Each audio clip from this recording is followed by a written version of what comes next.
pray for us. San Lorenzo Ruiz, pray for us.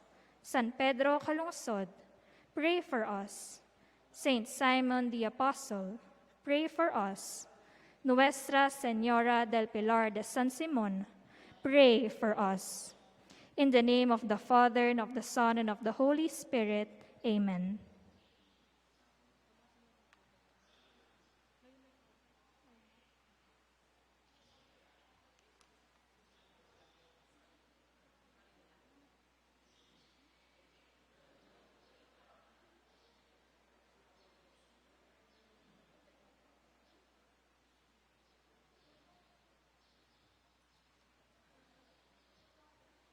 Good morning. Let us include in our prayers the intentions of the following. For the Thanksgiving of Robert Almario and family, Christian Alfaro, and for the birthday Thanksgiving of Rihanna Angeline Bacolor.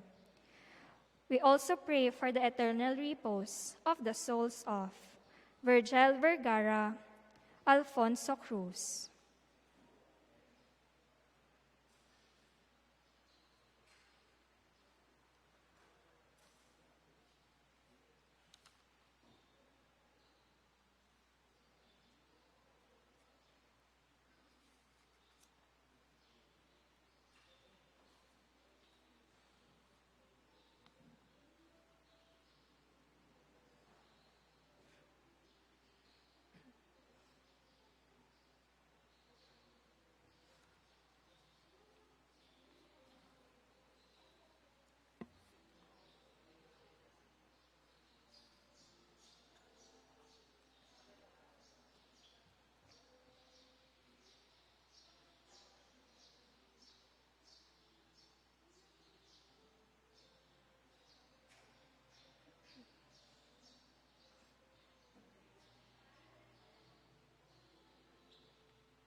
We are now on the 18th Sunday in Ordinary Time. Please all rise and join the choir in singing the entrance hymn.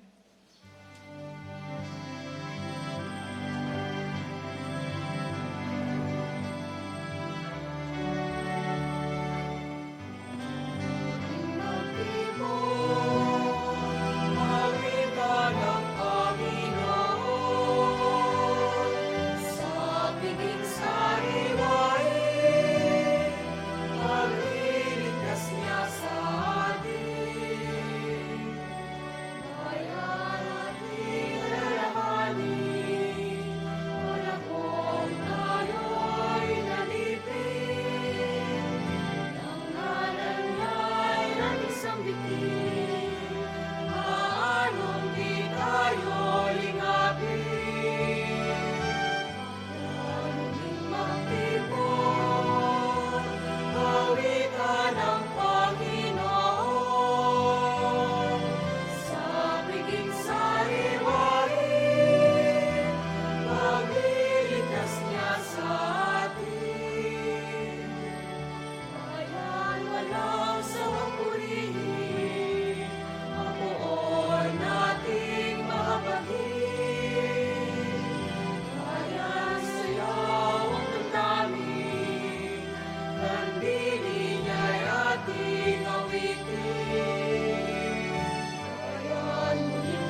Together, there's one family. We greet the Lord in the name of the Father, and of the Son, and of the Holy Spirit. Amen. The grace of our Lord Jesus Christ, and the love of God, and the communion of the Holy Spirit be with you all.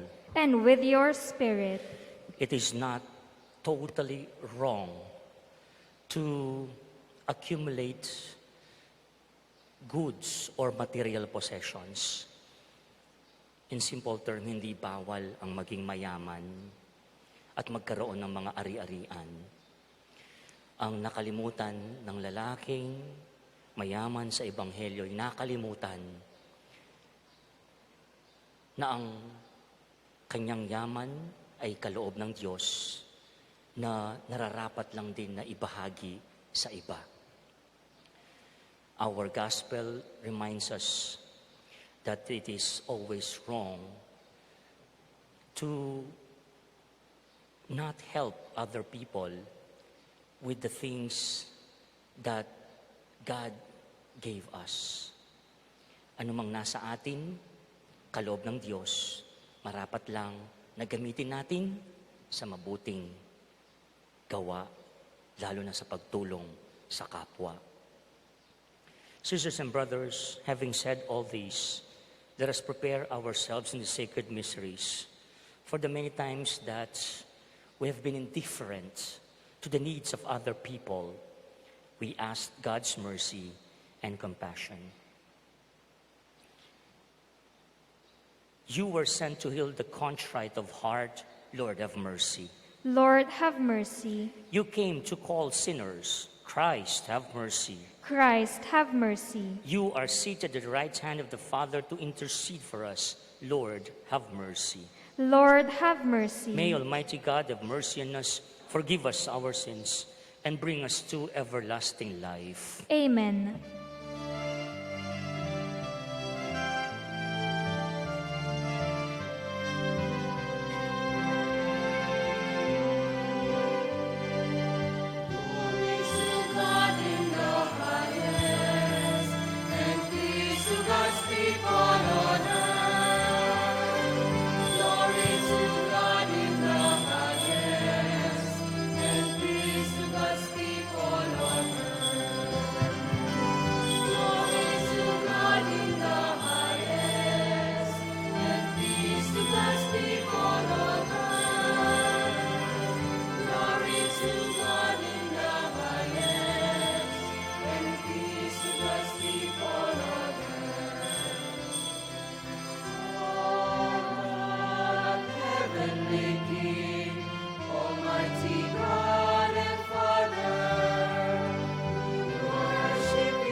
Let us pray.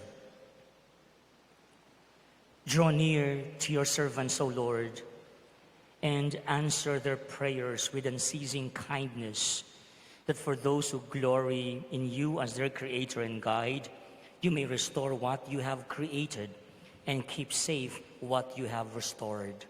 Through our Lord Jesus Christ, your Son, who lives and reigns with you in the unity of the Holy Spirit, one God, forever and ever. Amen. Please be seated for the liturgy of the Word. Kohelet reminds us that possessions and worldly endeavors alone do not guarantee happiness. This emptiness and human existence prepares us for God, who alone can fulfill our desires. The first reading. A reading from the book of Ecclesiastes. Vanity of vanities, says Koheleth, vanity of vanities. All things are vanity. Here is one who has labored with wisdom and knowledge and skill, and yet to another who has not labored over it, he must live properly. This also is vanity and a great misfortune. For what profit comes to man from all the toil and anxiety of heart with which he has labored under the sun? All his days' sorrow and grief are his occupation. Even at night, his mind is not at rest. This also is vanity. The word of the Lord. Thanks be to God. If today you hear his voice, harden not your hearts. If today you hear his voice, harden not your hearts. You turn man back to dust, saying, Return, O children of men. For 1,000 years in your sight are as yesterday, now that it is past, or as a watch of the night. If today you hear his voice, harden not your hearts. You make an end of them in their sleep. The next morning they are like the changing grass, which at dawn springs up anew, but by evening wilts and fades. If today you hear his voice, harden not your hearts. Teach us to number our days aright, that we may gain wisdom of heart. Return, O Lord, how long? Have pity on your servants. If today you hear his voice, harden not your hearts. Fill us at daybreak with your kindness, that we may shout for joy and gladness all our days. And may the gracious care of the Lord our God be ours. Prosper the work of our hands for us. Prosper the work of our hands. If today you hear his voice, harden not your hearts. St. Paul encourages us to set our hearts on higher realms. The true sense of life is not bound to this world alone. The second reading. A reading from the letter of St. Paul to the Colossians. Brothers and sisters, if you were raised with Christ, seek what is above, where Christ is seated at the right hand of God. Think of what is above, not of what is on earth. For you have died, and your life is hidden with Christ in God. When Christ your life appears, then you too will appear with him in glory. Put to death then the parts of you that are earthly: immorality, impurity, passion, evil desire, and the greed that is idolatry. Stop lying to one another, since you have taken off the old self with its practices, and have put on the new self, which is being renewed. for knowledge in the image of its creator. Here there is not Greek and Jew, circumcision and uncircumcision, barbarian, Scythian, slave, free, but Christ is all and in all. The word of the Lord. Thanks be to God. Please all rise to honor the Holy Gospel.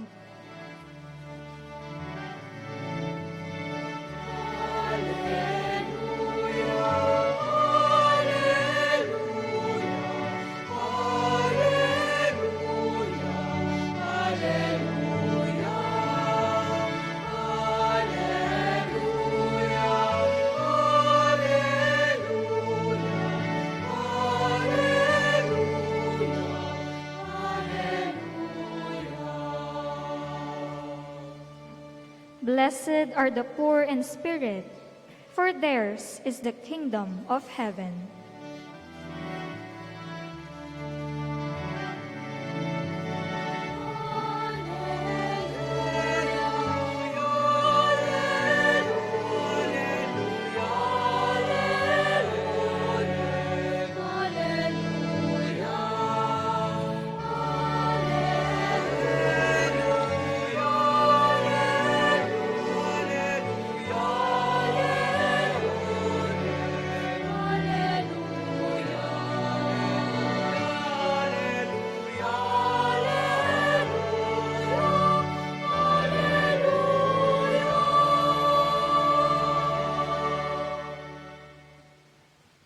The Lord be with you. And with your spirit, A reading from the Holy Gospel according to Saint Luke. glory to you, O Lord.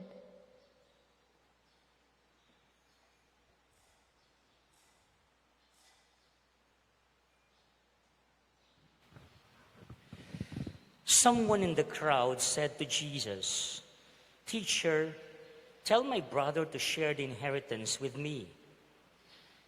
Jesus replied to him, "Friend, who appointed me as your judge and arbitrator?"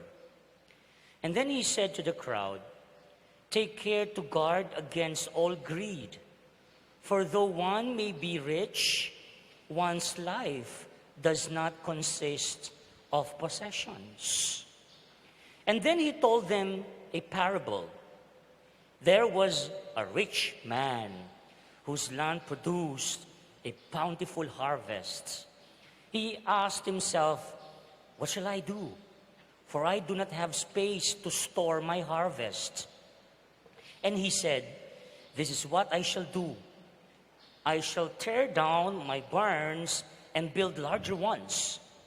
There I shall store all my grain and other goods, and I shall say to myself, 'Now as for you, you have so many good things stored up for many years. Rest, eat, drink, and be merry.' But God said to him, 'You fool, this night your life will be demanded of you, and the things you have prepared, to whom will they belong? Thus will it be for all who store up treasure for themselves, but are not rich in what matters to God.'" Sisters and brothers, the good news of our salvation. Praise to you, Lord Jesus Christ. Please be seated and listen to the homily. We are on the 18th Sunday in Ordinary Time. And so, what's the good news for us today? Ano yung pabaon ng ating Panginoon? At anong ipinapaabot ng ating ebanghelyo sa atin? Ano ang kanyang itinuturo sa atin? Let's go back to the gospel. Today's gospel was prompted by a voice from the crowd asking Jesus to mediate in a family inheritance dispute. Ganyan nag-umpisa ang ebanghelyo. May problema sa hari-arian at humihingi ng tulong kay Jesus para resolba ang problemang ito ng pamilya, which is about inheritance dispute. But look, sisters and brothers, look, Jesus did not accede to the request. But Jesus took the chance to teach the crowd something about greed. Warning everyone who heard him saying, "Watch out," he said. "Protect yourself from every form of greed. No one's life is based on an abundance of possessions." I think for me, those are the important lines in the gospel. Ene peki batan, ni nga pong Ginoo, bagkus nakahanap siya ng pagkakataon para magturo tungkol sa, what is greed in Tagalog? Kasakiman o katakawan. He did it by telling them a parable.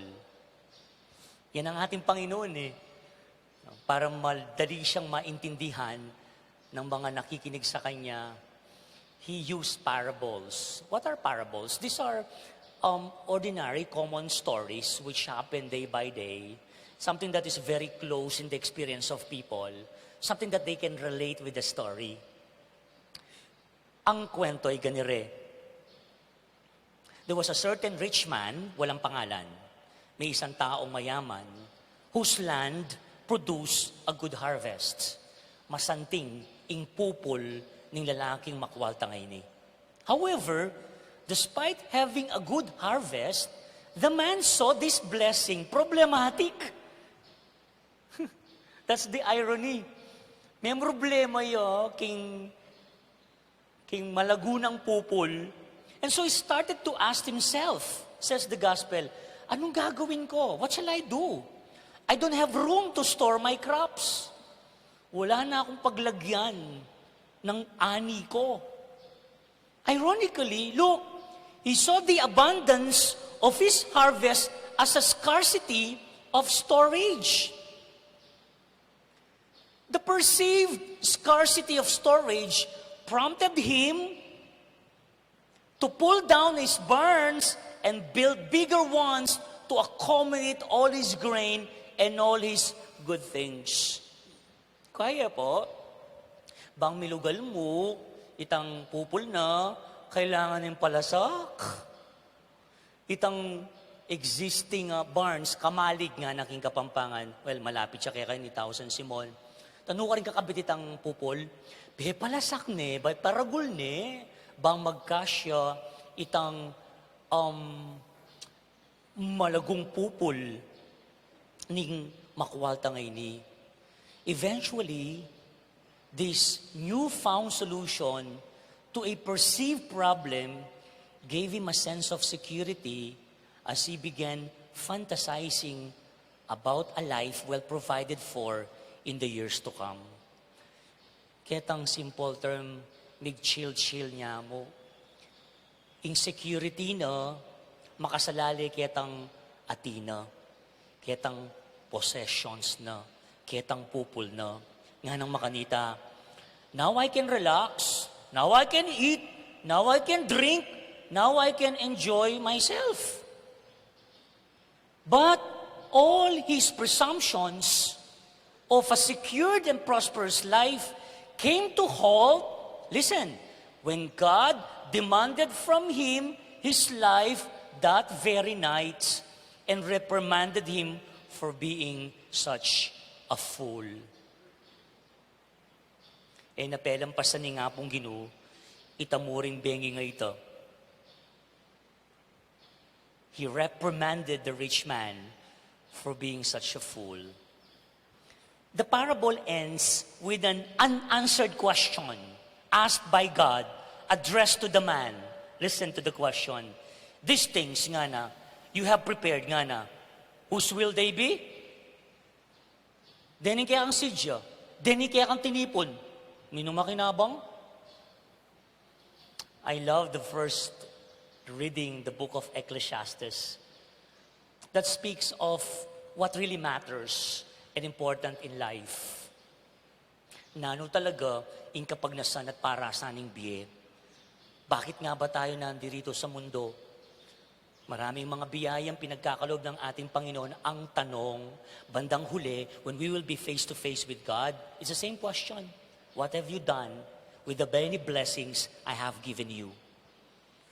Nanong gewa mo, kareng grasyang binyeko keka, regalong binyeko keka. May kasaupla o walila. The parable is simple, nepo. But it shows how the fear of having less generates an obsessive concern for having more. Take note of the word obsessive. Yung sobrang pagkahumaling sa mga kayamanan, ari-arian, o kung anuman sa ating pagkatao. You know, I learned this from my professor in theology. Ang alam natin, pag sinabi, ay may posesya nga mo, ne? Ay may posesya nga mo. Agad natin naisip, na posesya ng masamang espiritu, ne? Misaniban niya. You know, we can also be possessed by our own possessions. Do you agree with that? We can be possessed by our own possessions. Kapag ka umiikot ng mundo, ang ating mundo, kung anong meron tayo. Hence, we forget what matters most and what's important in our life. Namely, ingapong Ginoo. The second reading was very good also.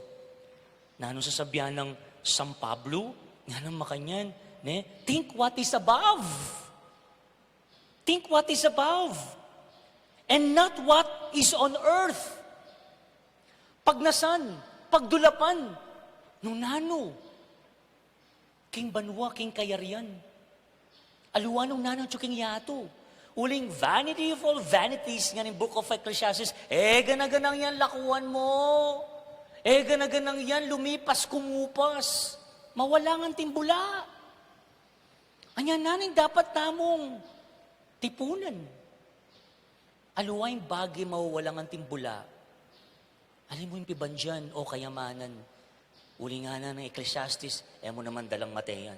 Dala mo. Di nga liwapin. May kakilala ko, yan pa yung magiging sanhi ng pagkawatak-watak ng pamilya.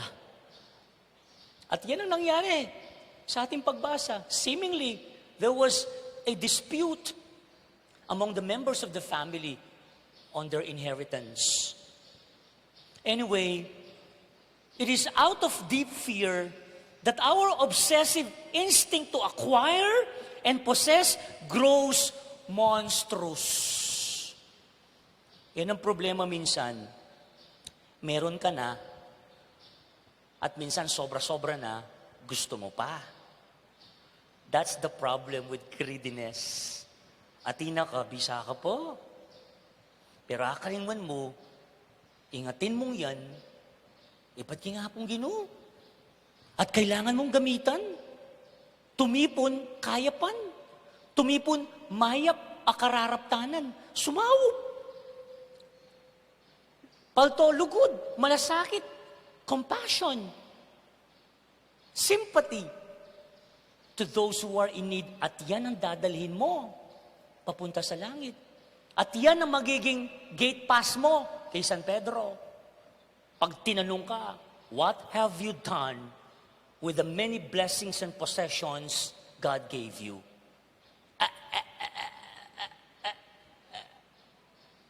Patay. While life is indeed fragile, our possessions are even more fragile than the life they claim to secure. Yan ang naging problema ng taong mayaman. Hindi problema at hindi masamang maging mayaman. The problem is his attitude towards the yaman na pinagkaloob ng Panginoon. Big petiks-petiks siya. Mag-relax na ako mo. I will just eat, drink, marry.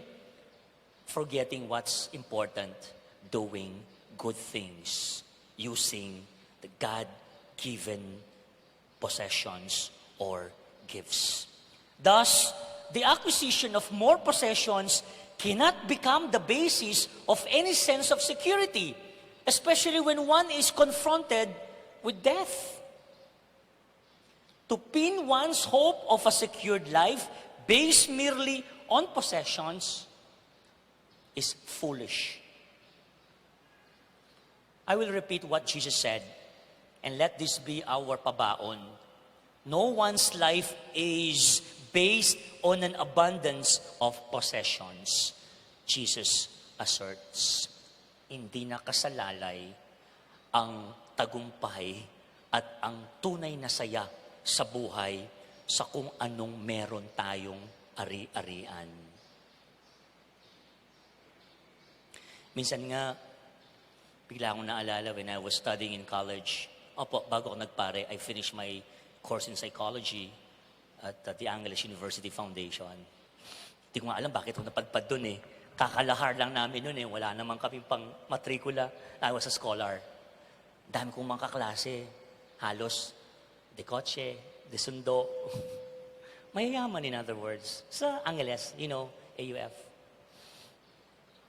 Pero pag nakakwentuhan mo sila, pag nag-recollection kami when they started sharing their life, it's not a guarantee na meron kang ganito, ganire, na ikaw ay masaya. Karamihan sa kanila, may kulang. Ibig sabihin, hindi sapat. At hindi lang kayamanan, material, na bagay ang makapagpaligaya sa tao. Can I get a thumbs up for that? Yes? Ano nga bang tunay na magpapaligaya sa tao? Magbibigay ng tuwa. Pagbibigay. There's joy in giving. You have given much, or you have given this gift, share. Share. And that what please God all the more. O yan yung tipunan tamo, o yan yung pagnasanta mong gawan. Last points about greed. Kasakiman or katakawan. Greed is one of humanity's problems. Nya kano dakal daranop, nya dakal daranop, uling darakalaring sakim. There's a very good Kapampangan word for this. Masaklo mata. Do you use that in San Simon? Have you heard that? Masaklo yung mata. Binigay ko example kanina. Nung minsan piyesta. No? Diba, sa ating mga Kapampangan, kapag ka-piyesta, talagang sapakan mo yung kaya kang plato, kotang kitang buffet. Tambala mo na ng bukas. O, di makapila kayong makanyan eh. Sapak na yung kanyang plato, puno na. O, ang habol ko yung, alam niyo na, yung paborito ni Among, leche flan. Tamo, andyan na yung pangimaga, salo samot-samot na ka rin. At samot-samot na doon. O, yung leche flan, kalahati pa ng llanera. Llanera. Hoy, do you know the llanera? Kung saan ginagawa yung leche flan? Kalahati pa. O, Diyos ko, nasa harapan ko siya. Nung siyang kumuha, kinuha na ingan. Hinga lang panatindi. Hing masaklo mata. Ay, kamuha ako. Di naman ako galit, no? Obvious ba? Di ko makalimutan yun eh. Paborito ko yun eh. So, pag upo niyang ganyan, nga. Niloko ko gana. And you know what's the worst? Pagkatapos kumain, makita mo yung may sobra sa kanilang plato, hindi man nila inubos. Masaklo matay ta. O, ito yung katakawan. Obvious na, masakit ang loob ni Father. Now, that's just a classic example, which we observed in our day-to-day life. That's the problem with greediness. The parable makes it clear that our covetous inclination to acquire and possess more than what is necessary is fueled by our fear of having too little or not having enough. Siguro kinuha na nga tatakot niya po, takaulatan niya, makanyan. Potay na yung mag-second round. Anya, kinuha na nga ng first, second, ang pong third round. Pero iniisip, ding ating makipaboritong leche plan. Greed is also fueled by our misguided belief that our life is secure because of the abundance of our possessions. Classic example is the rich man in our gospel. In the face of death, I repeat, all our acquisitions would have no value at all for us. Tandaan niyo ito. Karastaban mo. Yan na naman lawan nga pong ginunaya, tataking kaya kang susulod. Nung signature ya. Karastaban mo. Ako tang nga pong ginupilang katitulo. Karastaban mo. Ako tang nga pong ginupilang kabangko. At magkano laman kaya kang bangko. Karastaban mo. Lawan nga pong ginupilang kaya kang itsura. Lawan nga pong ginu. Tandaan niyo ini. Yung kaya kang puso. At yung kaya kang biye. At aliwa, rening bagay nga rening lakwan mo, ketiking yatu. I repeat that. In the face of death, all our acquisitions would have no value at all for us. Freeing ourselves of greed in all its forms frees and liberates us from a frame of mind that frees or that feeds on fear. Last, finally, greed deprives us of our faith and belief in God's providence who takes care of us and provides for our needs. O itong problema, potang sobra-sobra yung atin mo. Akalinguan mo, ingapong gino. Mo na kailangan eh. I spent 3 years of my priestly life in Belgium for further studies, finishing my master's degree there. Belgium is a European country which is so progressive, a very rich country. First world nga tamo. Samantalang napakaganda ng buhay ng mga tao, everything is provided. Alam mo, mag-hospital ka doon, babayaran mo 1 euro. How much is euro now? 56, 57 pesos. Yun lang. Because they have very good medical system. Pero, punta ka sa simbahan paglinggo, wala kang makikita. Meron man, puro mga senior. Meron man, puro mga Pilipino. Kagaya namin. Minsan, pag meron ka ng labis-labis, ang problema, nakakalimutan ang spiritual na aspeto ng buhay. That is the problem sometimes, fruit of the problem on greed. So sisters and brothers, having said all these things, let us ask the Lord in this Mass to free us from our covetous hearts so that we can experience His graciousness in providing for what we need. There is joy in giving than receiving. We pray for God's blessings, and we thank the Lord for giving us the blessings. But we thank the Lord evermore, or even more, if we become blessings to others. I repeat, pinapasalamatan natin ang Diyos kapag tayo ay nakakatanggap ng biyayang galing sa Kanya. Pero lalo nating pasalamatan kapag tayo mismo ang nagiging biyaya para sa iba. Amen.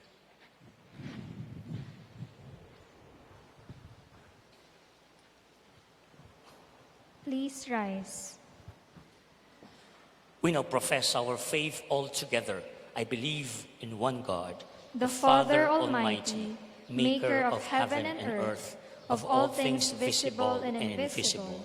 I believe in one Lord Jesus Christ, the only begotten Son of God, born of the Father before all ages, God from God, light from light, true God from true God. Tama nga po, si Kanya po, begotten, not made, consubstantial with the Father. Louder, through Him all things were made. For us men and for our salvation, He came down from heaven, and by the Holy Spirit was incarnate of the Virgin Mary, and became man.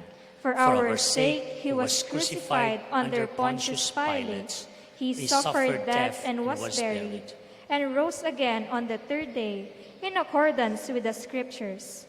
He ascended into heaven and is seated at the right hand of the Father. He will come again in glory to judge the living and the dead, and his kingdom will have no end. I believe in the Holy Spirit, the Lord, the giver of life, who proceeds from the Father and the Son, who with the Father and the Son is adored and glorified, who has spoken through the prophets. I believe in one holy, Catholic, and Apostolic Church. I confess one baptism for the forgiveness of sins, and I look forward to the resurrection of the dead and the life of the world to come. Amen. O God, you alone suffices. We put our trust in your loving kindness and providence. With humility and faith, we pray. Listen to the prayer of your church, Lord, together. Listen to the prayer of your church, Lord. Send more missionaries to your church, O Father, to minister to the poor and enrich the world with the values of sharing, brotherhood, and trust in you. We pray. Listen to the prayer of your church, Lord. Touch the hearts of our political leaders and the wealthy among us. May they strive to improve the lot of the poor and those of us who are in the margins, so that our country may be spared from the specter of class warfare. We pray. Listen to the prayer of your church, Lord. Encourage, O Father, young men and women to heed the call of Christ to serve in the missionary apostolate as priests, brothers, sisters, catechists, or lay leaders. We pray. Listen to the prayer of your church, Lord. May the rich and the satisfied come to recognize the vanity of wealth and power, and start to store up themselves treasures that cannot be stolen, corrupted, nor lost. We pray. Listen to the prayer of your church, Lord. Welcome our departed loved ones, especially those who have served you faithfully, selflessly, and generously. We pray. Listen to the prayer of your church, Lord. In the silence of our hearts, we pray for our individual and personal intentions, as well as the urgent concerns of our community and the intentions of all those who have asked us to pray for them. And they are the following.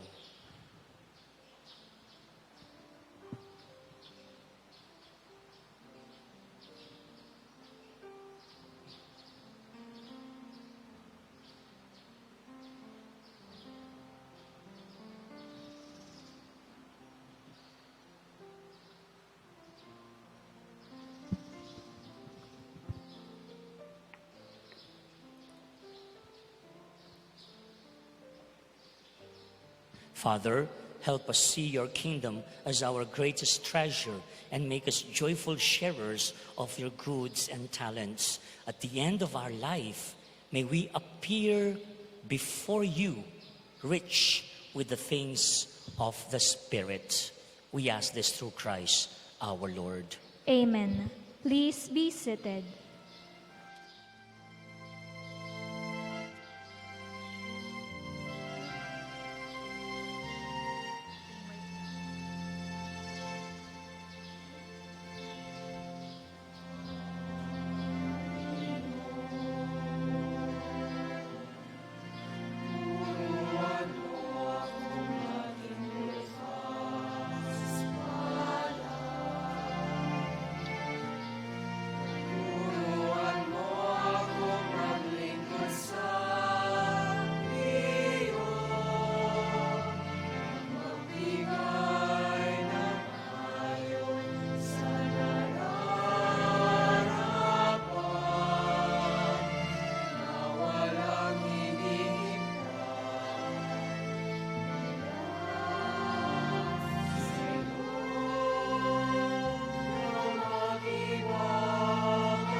rise.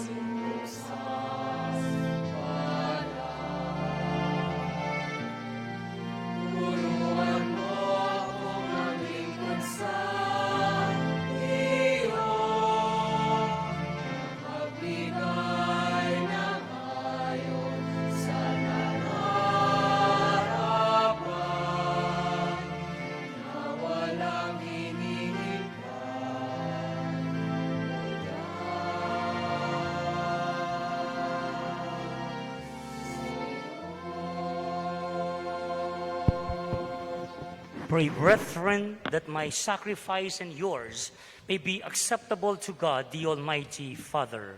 May the Lord accept the sacrifice at your hands for the praise and glory of his name, for our good and the good of all his holy church.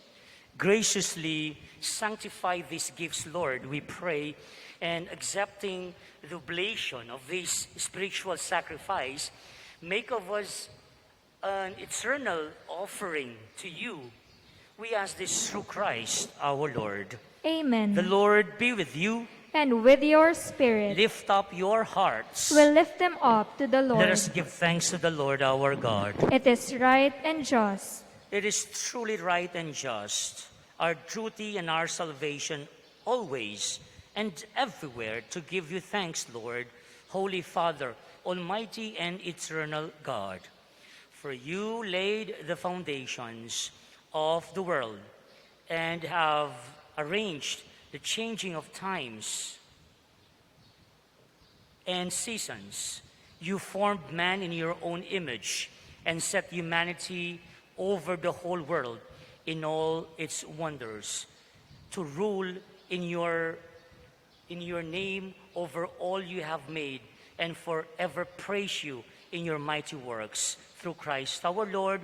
And so, all the angels, we praise you, as in joyful celebration we all acclaim.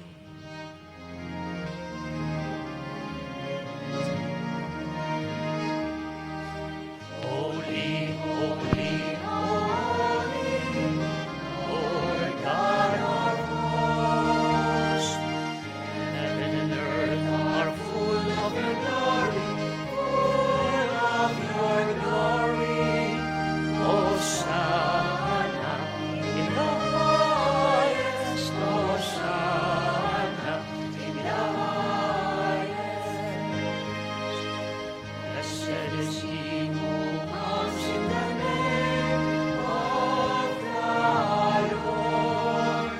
Hosanna in the highest, Hosanna in the highest, Hosanna in the highest, Hosanna in the highest.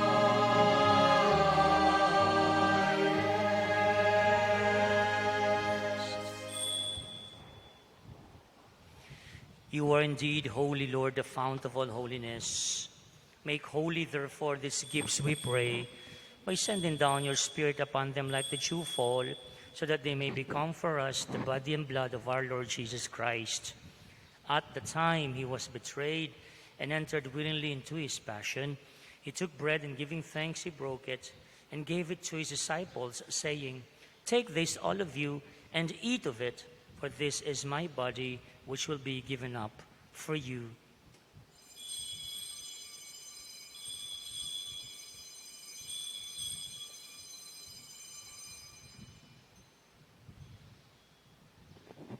In a similar way, when supper was ended, he took the chalice, and once more giving thanks, he gave it to his disciples, saying, "Take this, all of you, and drink from it, for this is the chalice of my blood, the blood of the new and eternal covenant, which will be poured out for you and for all for the forgiveness of sins.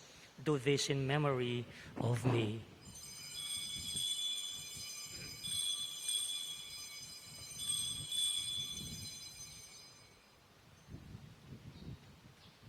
The mystery of faith.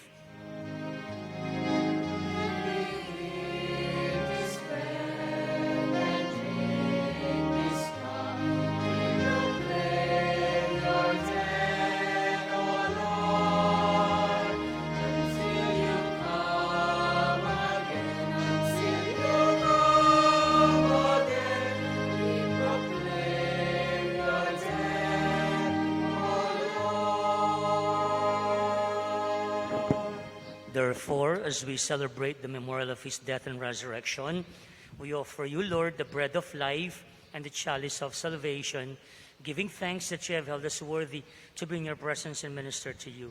Humbly we pray that partaking of the body and blood of Christ, we may be gathered into one by the Holy Spirit. Remember, Lord, your church spread throughout the world and bring her to the fullness of charity, together with Francis, our Pope, Florentino, our Archbishop, and all the clergy. Remember also our brothers and sisters who have fallen asleep in the hope of the resurrection, and all who have died in your mercy, especially those whom we pray in this Mass. Welcome them into the light of your face. Have mercy on us all, we pray, that with the Blessed Virgin Mary, Mother of God, with Saint Joseph, her most chaste spouse, with the apostles, especially Saint Simon, and all the saints who have pleased you throughout the ages, we may merit to be co-heirs to eternal life, and may praise and glorify you through your Son, Jesus Christ. Through him, and with him, and in him, O God, Almighty Father, in the unity of the Holy Spirit, all glory and honor is yours forever and ever.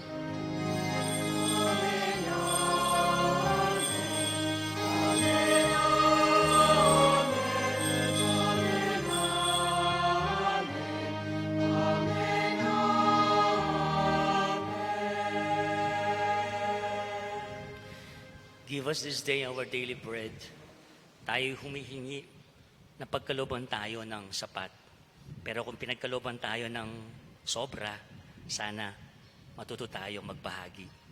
And so, we now call on God our Father, our provider, for all our needs in the words our Lord Jesus Christ himself taught us.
Deliver us, Lord, we pray, from every evil.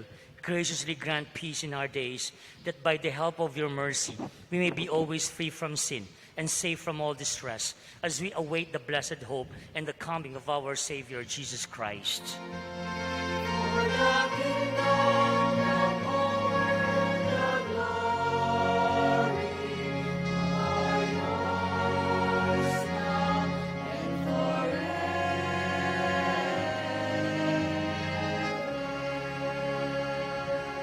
Lord Jesus Christ, who said to your apostles, "Peace I leave you, my peace I give you," look not on our sins, but on the faith of your church, and graciously grant her peace and unity in accordance with your will, who live and reign forever and ever. Amen. The peace of the Lord be always with you. And with your spirit. Let us now offer each other the sign of peace. Peace to all.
Sisters and brothers, this is the Lamb of God.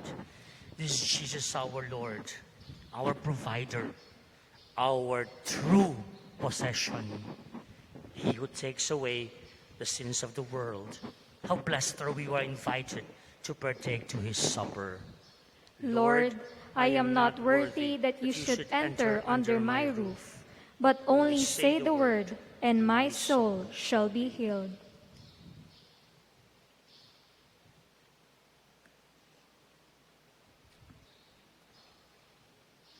Please rise.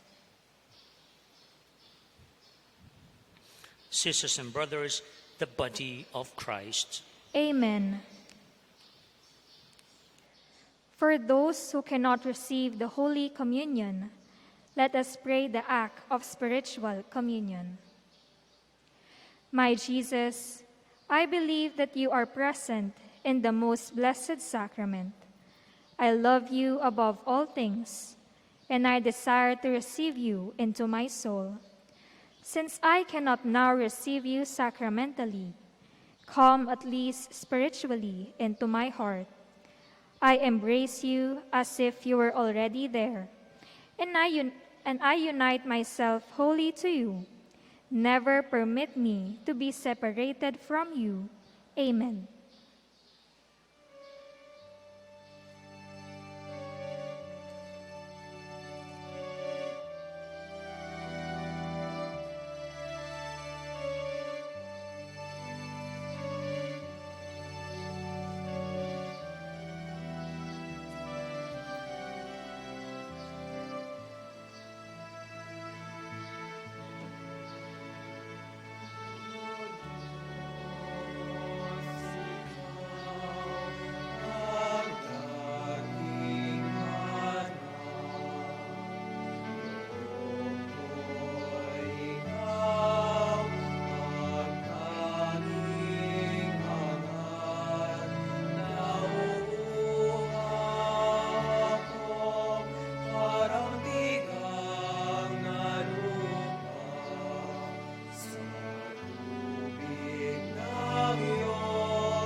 Please all rise.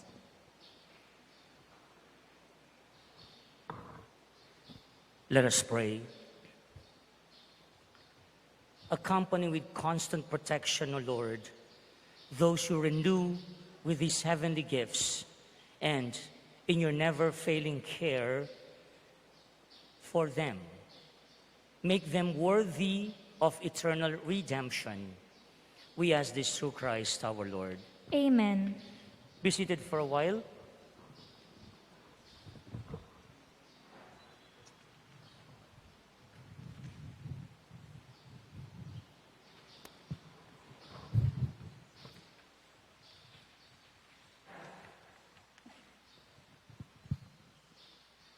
This morning at 7 o'clock a.m. Mass, we did our groundbreaking ceremony as we start the construction of the reliquary chapel of the first-class relic of San Simon the Apostle. Isn't that a good news?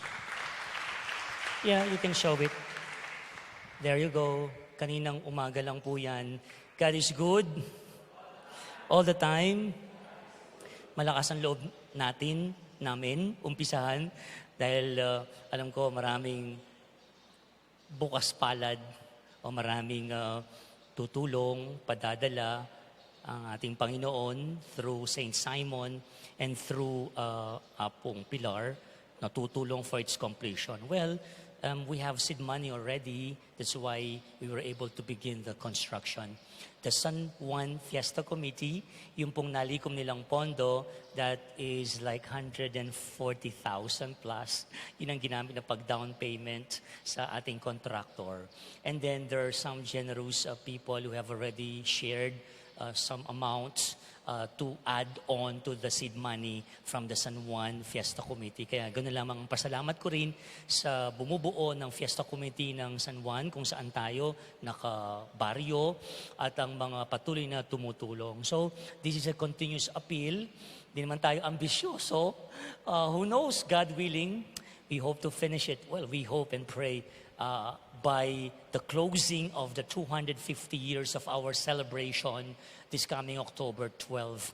Alongside with the bakod, yun ang ating parang sandigan, no? Nung yung bakod, may labas siya, may gumpisaya kami itong panel, and we spent about more than $1 million for that, 1.5 to be exact. At ang nalikom na pondo po, we will report to you in due time, is totaling to almost 1.3 million. So we only have like 200,000 payable sa ating contractor.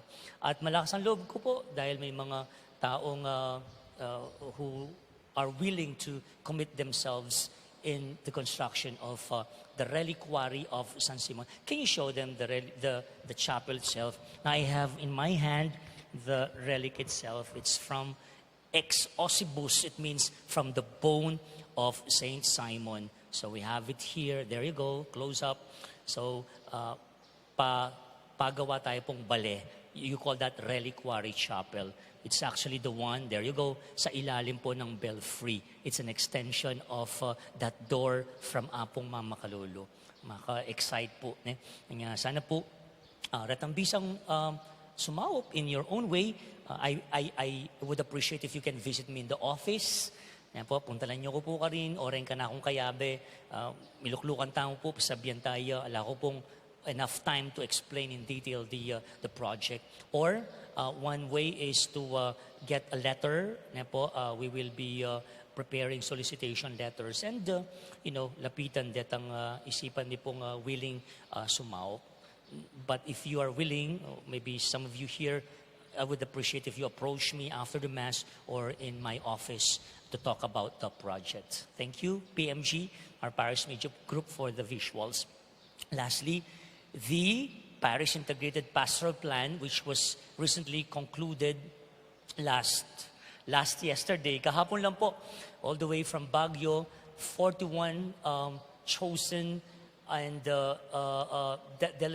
delegation of the Parish Integrated Pastoral Plan went to Baguio for the integrated pastoral planning. Yes, natuloy po kami. Hindi namin sukat akalain mangyayari po yun, but with our trust and faith in God, andiyan pong minayun, minuran, tinuloy pa rin po namin because we know that in good faith we are doing all this in the service of our parish and of our church. Thank you sa inyo pong dasal. Milabas siya po, may kabungaya po, may mungaya po. We will be presenting to you our vision, mission, and our pastoral plan for the next 3 years in due time. Let us appreciate the sacrifices made by these 41 members of the Parish Integrated Pastoral Planning. Palapantala po, coming from all barangays, religious mandated organizations, and from our PPC and PFC. Thank you to all your prayers. Maging niya pong mabunga at makabaltugan iti. So, kapatid, tuloy-tuloy, ining grasya, pagkalubdi nga pong Ginoo, tuloy-tuloy tamo na maging makabuklat palad, kalupan ni nga paganakani nga pong Ginoo, kaya katamo. There's always joy in giving and God will be rewarding us 100-fold.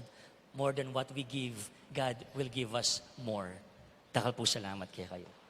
Talakat tayo po ngayon, all stand and receive the final blessing.